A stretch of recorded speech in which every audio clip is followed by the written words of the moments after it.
Welcome back. So in the last video we got as far as removing the timing belt. Got it off, but not entirely. We need to remove one of the engine mounts on the side of the engine to take it off completely. So that's what we're on with today. But before I do that, I'm just going to remove some ancillary pipes and bits and bobs around the engine so that that's all done with, and then we can remove that mount, take off the belt, the timing belt, and then we're on with the inlet and exhaust manifold, get them off, then it'll be the cam sprockets off, and then really it's just a case of removing the 10 long stretch bolts that go right the way through the engine so we can lift off the head.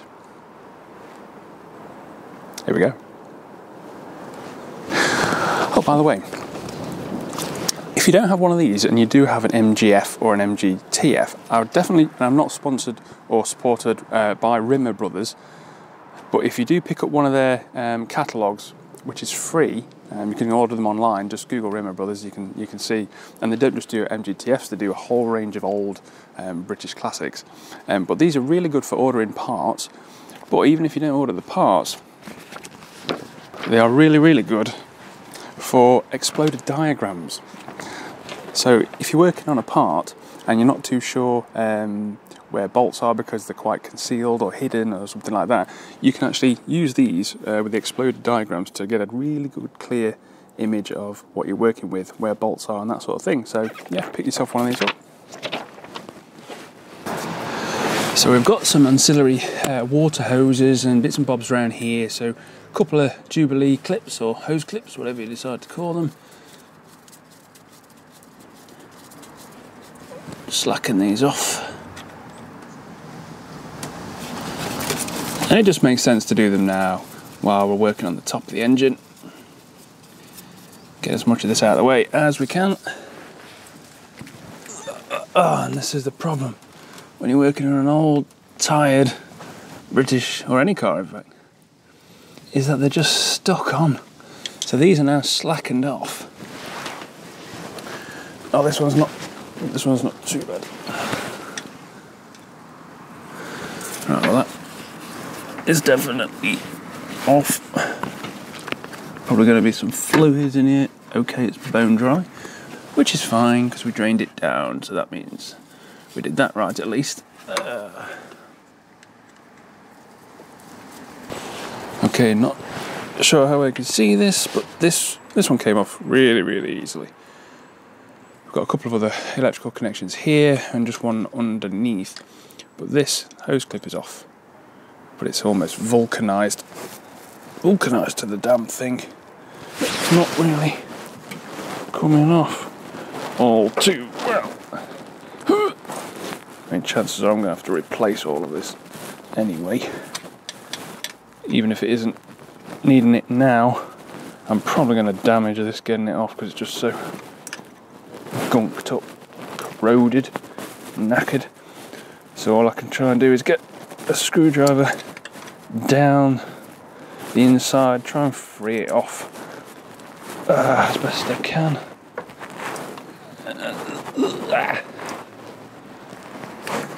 Yeah, it's probably not the right way to do this, but like I say, I'm replacing these anyway. Yeah, there we go.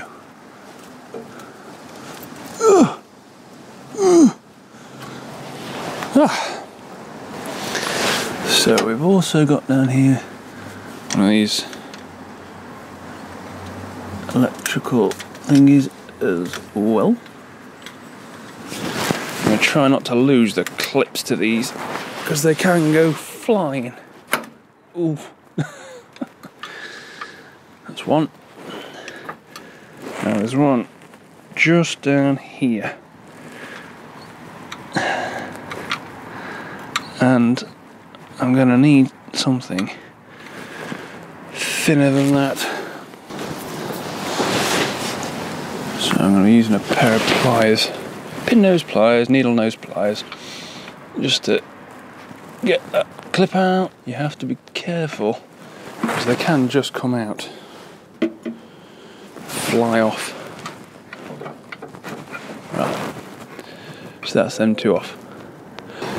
I've got another two connections on this other side. I've got one just here, which I think just lifts up and out, and one just below. So we'll take we'll try and take the first one out just by lifting it up.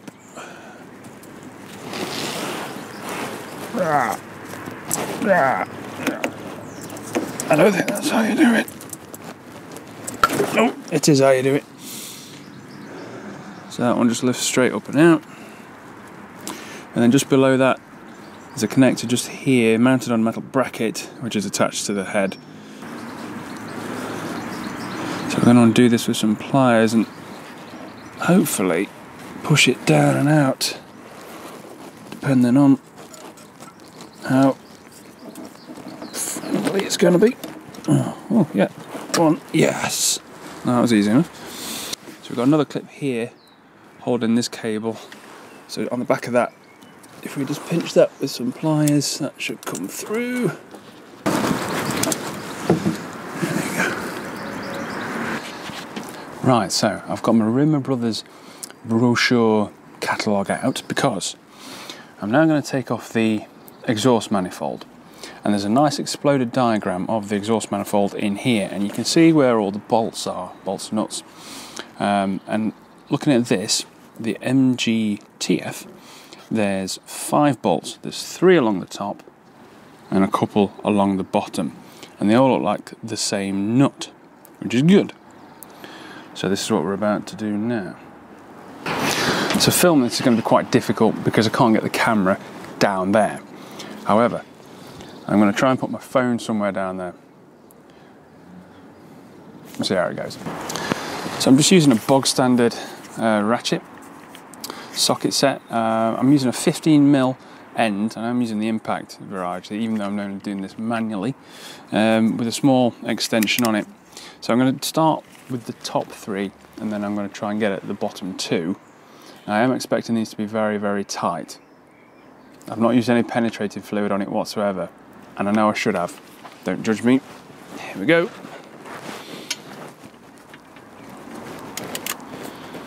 So, I just hope these don't snap. That was either a snap or a coming free. Feels good. Okay, that's the first one. So I'm just going to slacken each one off first and then remove them, just in case there's any kind of warping or anything like that. Crikey, Moses. That's the second. The third. Oh, that one was easier.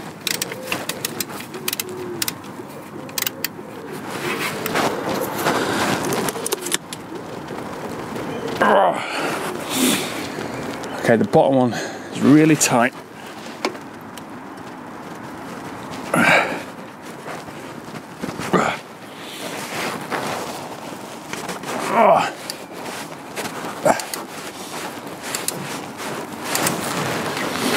That one's come off. Now you should always start on the last bolt you would normally go for, because that one's going to be the problem child.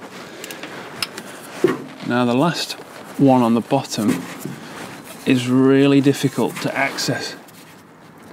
I can't see it, I can't even feel it. Okay, so you can access the last nut on the bottom of the 2. So they've all come out except this one. So this one is coming out. You can still access it from the top, but as I'm doing this, it's making a lot of cracking and creaking. Whether that's just metal coming back together or, you know, flexing and stuff, I'm not sure.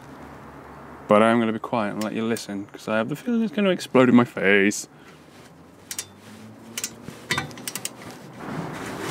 Okay. Really don't want to lose that nut.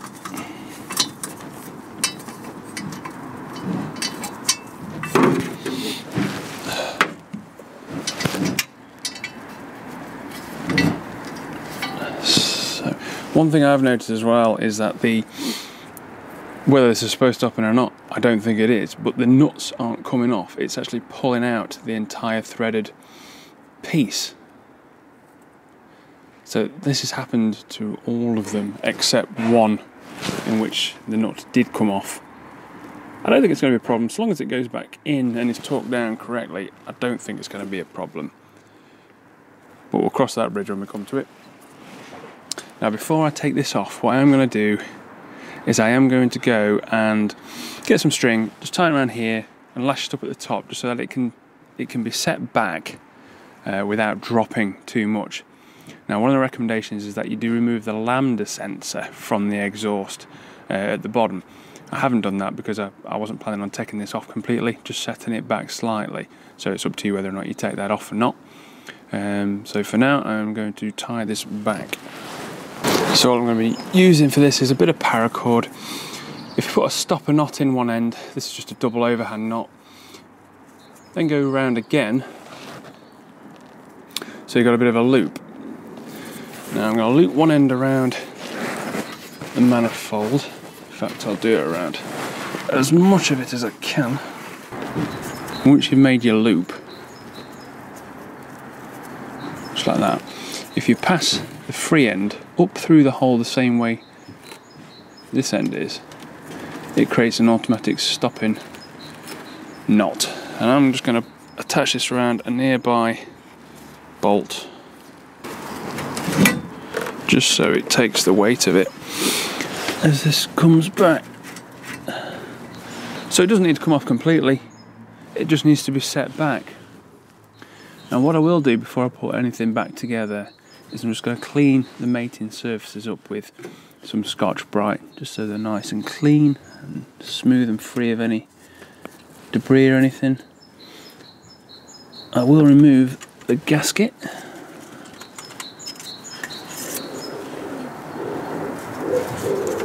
So it's still intact, but it is nasty. So now that we've got the exhaust manifold off, we're now onto the inlet manifold, just down here. Now there's 5 bolts across the top. Actually 2 of them are nuts. 2 nuts and 3 bolts across the top, and then 4 underneath. And the ones underneath are very, very difficult to get to.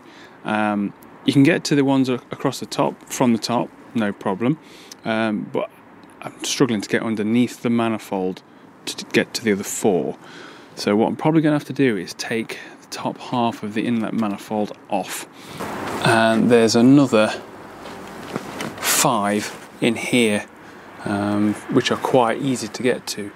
But before I take those off, I need to take off a fuel pipe that side and some kind of a sensor, fuel sensor here as well. And then we should be able to take that out.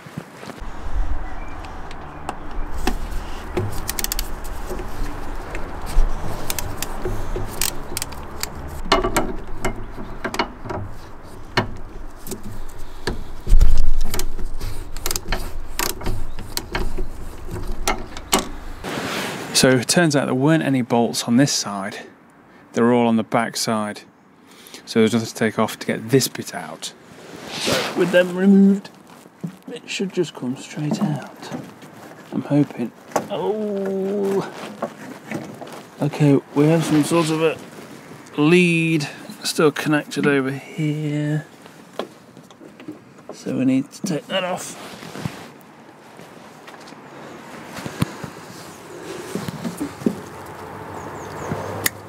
That's just a little pluggy McPluggerson thing. Let's try it again.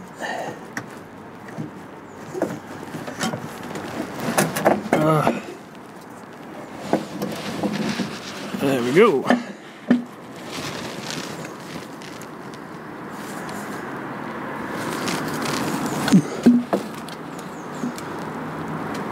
So I'm assuming the gasket is still on the underside. One of the benefits of taking this off, and anything off really, is just you can have a look to see what condition things are and if anything else needs replacing along the way, because this is a big job for a DIY enthusiast, and yeah, so you might as well make the most of it. So I'm using a 3/4 inch ratchet with a deep 13mm socket. That one's slightly loose.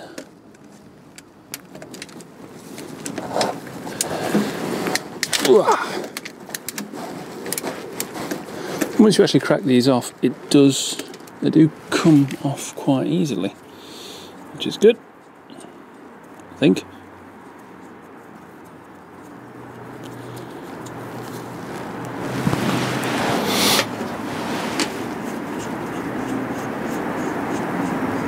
So the ones on the bottom are smaller.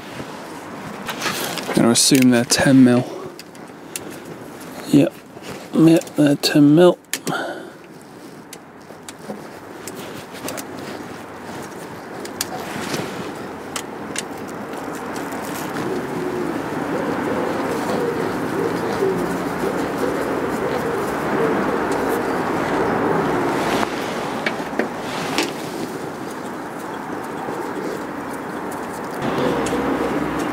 Right, so that's the 2 nuts off the top, 3 bolts off the top. So now there's just a bolt underneath each of the ports, which is going to be a pain. So we've got every bolt out. The ones underneath were really difficult to get to, just using the ratchet with an extension with a wobbly socket on the end. There's just the one underneath here to do. It's most of the way out, and the way I've been getting the bolts out underneath, once I've slackened them off, broke them free, I've just been getting my hand underneath, fingers underneath either side like this, and just unscrewing them. Luckily they're not tight ones, so you can kind of do this. And there's the last one, so it should just come free. We have the bolts out, the nuts off, so these are all out and off. The ones underneath are also off, so there's nothing holding on the inlet manifold now, except for this. I've just discovered there's some sort of a brace bar here which is attached to the block and to the manifold, so that I think is the only thing keeping it on. Now on the other side, this is a 10mm bolt, the head's on the other side. So I'm going to use just a wobbly end ratchet to get on there. Oh, come on. So I'm just going to put that on the other side. I'm going to try anyway. Like that. And hopefully that will come free. Okay, so I've undone the bracket from underneath, which is holding all of this, or supporting all of this on, I think. So now it should come free. Oh yes. So all I'm going to do is just take it off and set it back just a bit, just so that we can remove the head without any problems. I'm going to recover the gasket. I hope it all comes away in one piece. Seems to be. Gasket seems to be in good condition. Actually, as I break it. Yeah, you know, you say these things and then it just bites you. Oh, come on. If it all comes away in one piece, it just means less cleanup on the other end, really. But it's a bit brittle on this one side, but I can live with that because it's off. It's off. Oh, there we go. Nice. So now we've unbolted the exhaust manifold, we've unbolted the inlet manifold. Just need to take off the cam belt, and to do that, so the cam belt is off, I just need to remove this bracket down here, the engine mount, to actually get that out completely. So I need to undo these two 22mm bolts. Now the engine is supported underneath with the jack and a piece of wood, so it shouldn't drop. So I'm going to undo these using an impact wrench. So fingers crossed it works. Now, this is the Milwaukee high torque impact, so it should be fine. I'm going to go in at level 2, just because I don't want to knacker anything up straight off the bat. So fingers crossed. Okay, So what we'll do is we'll just step that up to 3. Now I am using a wobbly socket that isn't impact rated, and I'm using extension bars and all sorts, so we'll see what happens.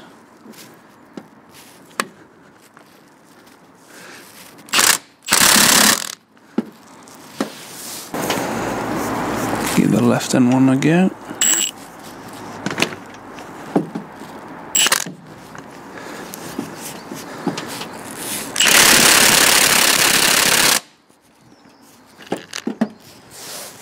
Right, so having had a go with this, I'm not going to push my luck today.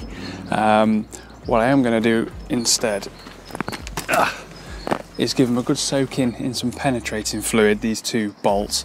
They are pretty tight, and I don't want to damage something going hell for leather with an impact gun just yet. So I'm going to soak these for a couple of days, and hopefully that will undo any seizing going on. So what I will do is I'll come back and I'll pick the unmounting of this mount in the next video, which will be hopefully removing the 10 bolts that go straight through the engine, removing this plastic cover here, the 2 cam sprockets, and then lifting off the head. It's cool because up until now it's just been lots and lots of work going forward, and we're at the point where we're about to do the head gasket and hopefully make a U-turn and start putting it all back together. This bit of it anyway. I've then got to do the front subframe, and there are some bits I'm noticing there's quite a few bits of T-junctions and pipes and clips and bits that all need replacing, and I can see it even now. There's some fuel pipes that could do with being replaced because it looks like they've been damaged when something's been taken off and they've just started to corrode, so I might as well have a look at doing those as well. So yeah, so thanks for watching, and hopefully see you in the next one.